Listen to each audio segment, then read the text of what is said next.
Now, as I mentioned before, this area was smashed by the drought 18 months ago, I'm told. I've seen the photos. If you came here, it was a dust bowl. Well, now it's green, it's lush, there's a lot. They've got too much water really at the moment because they're trying to transport grain around the place and there's too much rain. This is a part of the world where they have two crops. They do a summer crop and a winter crop, so they're a lot more fertile and therefore productive than most of the country. So let's talk about where all that's heading now with Mike Montgomery, who's a farmer in this area. Good to talk to you again, Mike. Thanks, well, Chris. we were talking a bit off air there before.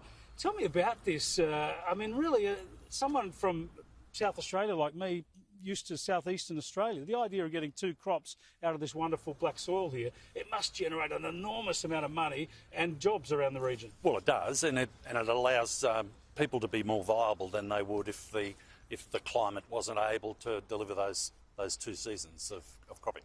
What damage did the drought do in human terms? We saw what it did physically, but did people lose their properties? Did businesses shut down?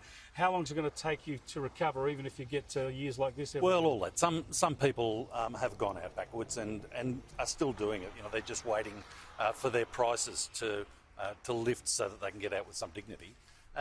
It was tough, and people in stressed circumstances anywhere were feeling suicidal, and they needed to have someone to talk to. They needed to talk to their neighbours, and the community rallied pretty well. I think country communities put on shows. The women are the strength in our community, and the organisations like the CWA and the other organisations around our rural areas, they stepped up, brought people together. And Mike, how are you going with labour? We keep hearing in regional areas it's hard to get enough people to do the job on the land, even though there's plenty of unemployed people in the cities. Yeah, look, it's difficult. It's hard with the borders closed as well to get people to come in and pick crops.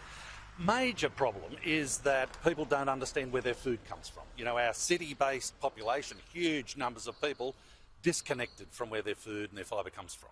And, we're a long way from Sydney. We're a long way from Melbourne. It's 1,200 kilometres from here to the end of the Darling River before you get into the Moree and the water gets away. It takes a long time to get anywhere. We need people to come out here and experience what life's like. Just on that, though, what about the wages?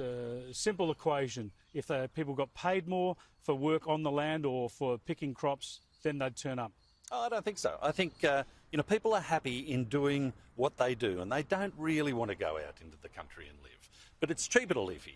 You will get paid a good wage. You're not going to get ripped off. You will work hard, but you will be rewarded from it.